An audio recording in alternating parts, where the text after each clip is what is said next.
Picture this.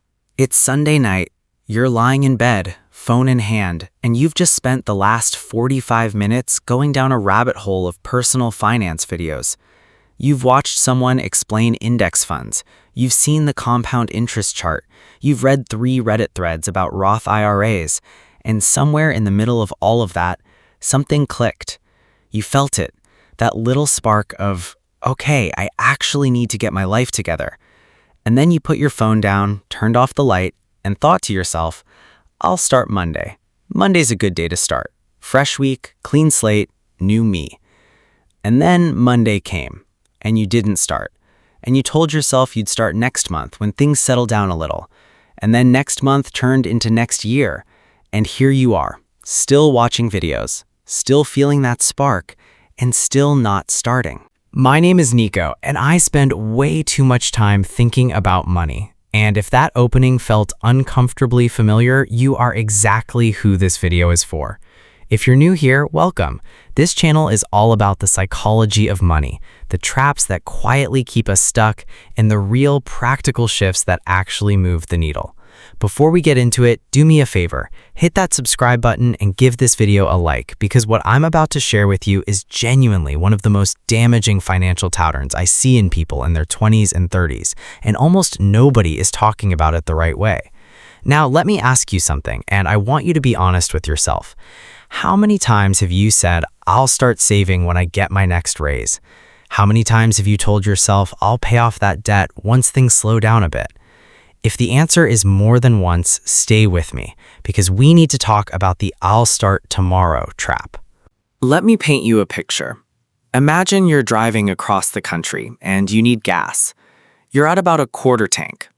You pass a gas station and you think, I'll stop at the next one.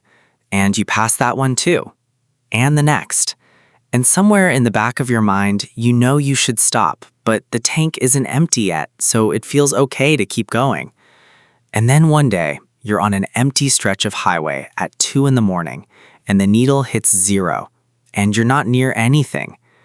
That's what financial delay does to you. Every tomorrow is just another mile on an emptying tank. And the brutal irony is that the cost of stopping now, just 5 minutes, just a small effort, is almost nothing compared to the cost of breaking down on the side of the road later. That's the trap. Not that you're lazy. Not that you don't care. It's not the tank doesn't feel empty yet, and so it always feels like tomorrow is just as good as today. Here's where it gets really interesting. The I'll start tomorrow trap isn't really about procrastination the way most people think about it. It's not a time management problem. It's a psychology problem. And specifically, it's rooted in something called present bias, the very well-documented human tendency to overvalue what's happening right now and dramatically undervalue what's coming in the future. Your brain, at its core, was not built to think in decades. It was built to survive the next few hours. That's just evolutionary wiring. When our ancestors were on the savannah, thinking 30 years ahead wasn't the priority. Finding food today was.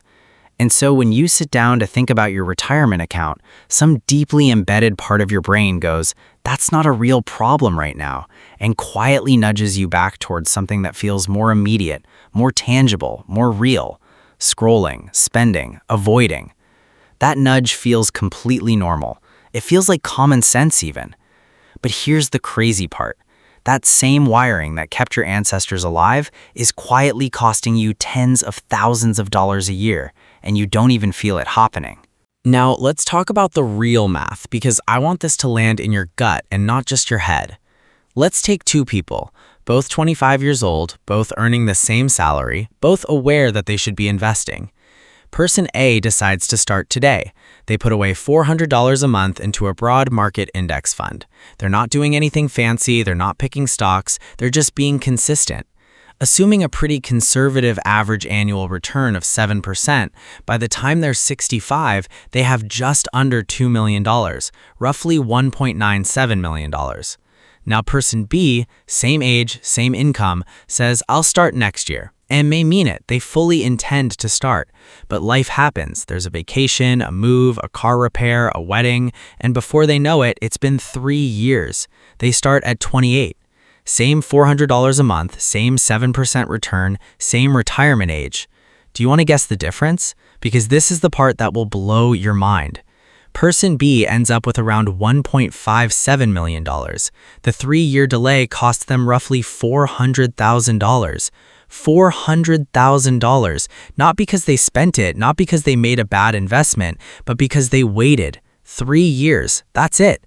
And here's what makes it even more staggering.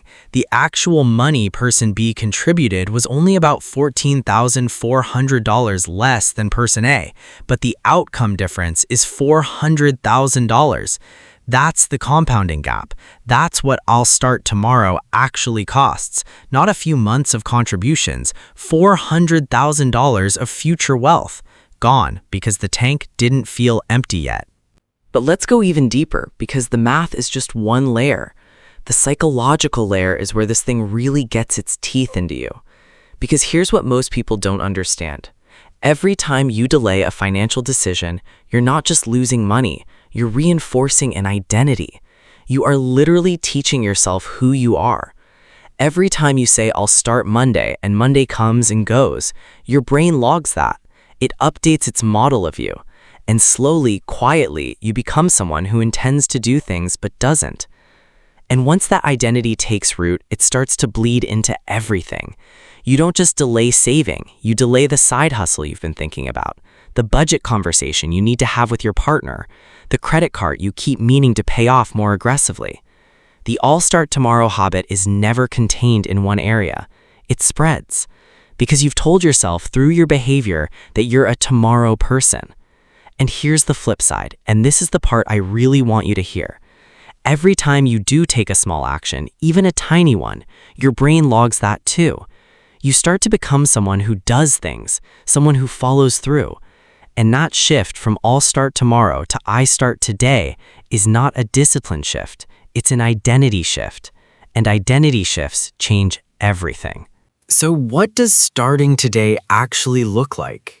Because I think a lot of people get stuck because they imagine that starting means overhauling their entire financial life in one afternoon. And when it feels that overwhelming, the default is tomorrow. But let me reframe this for you completely. Starting today might mean opening your brokerage account right now and funding it with $50. It doesn't need to be $400. It doesn't need to be the full recommended savings rate. It just needs to be real. It needs to be today. Because the first domino isn't the amount, it's the action. The first investment you make isn't growing your wealth, it's growing your identity.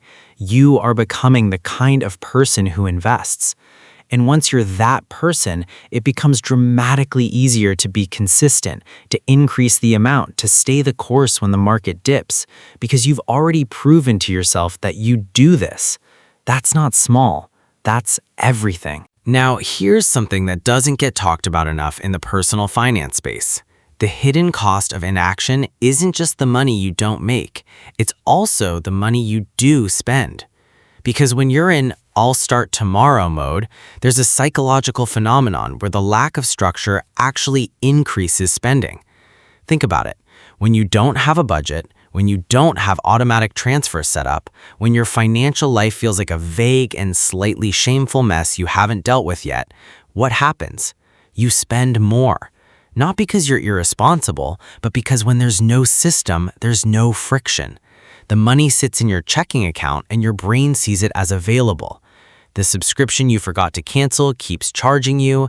The Friday night dinner gets a little more extravagant because, well, you'll sort out the budget next month anyway.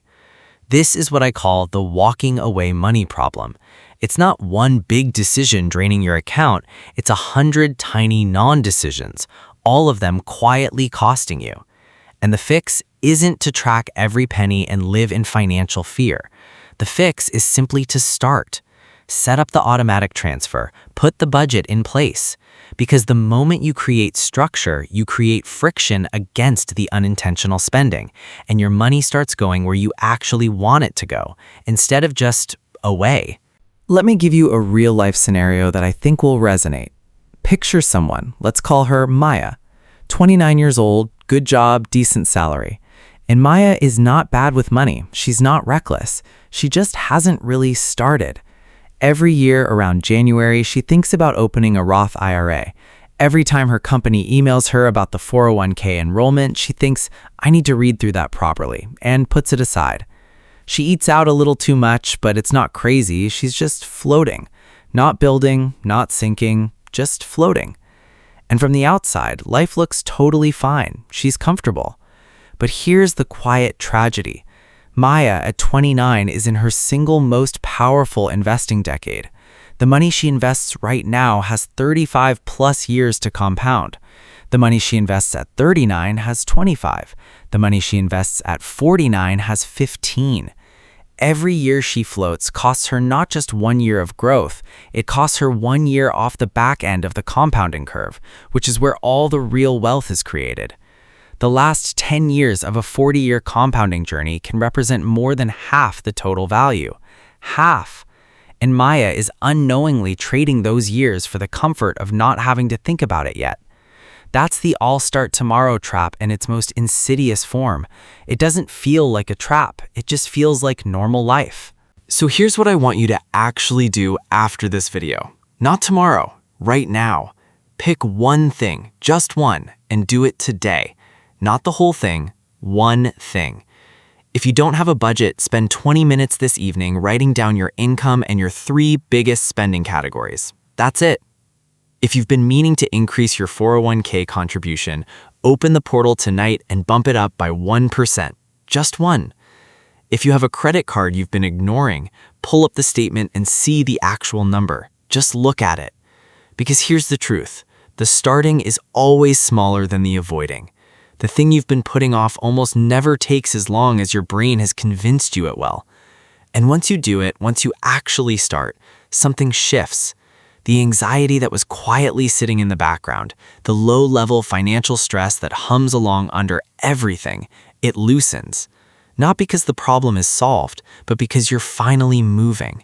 And moving feels completely different from waiting. Here's the last thing I'll leave you with, and I want this to really land.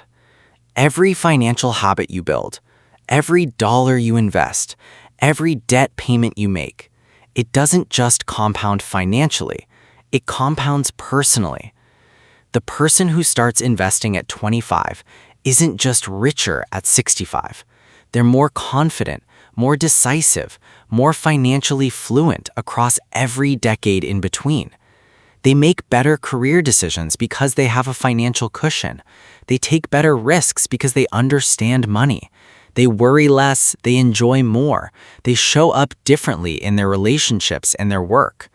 The compounding isn't just in the account. It's in the person. And the version of you who starts today, even with $50, even with a messy budget and a lot still to figure out, that version of you is on a completely different trajectory than the version who waits until Monday. You don't need to have it all figured out.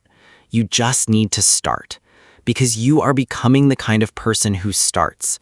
And that person changes everything. If this hit home, drop a comment below and tell me what one thing you're going to do today. I read every single one. Subscribe if you're new, like the video if it was useful, and I'll see you in the next one.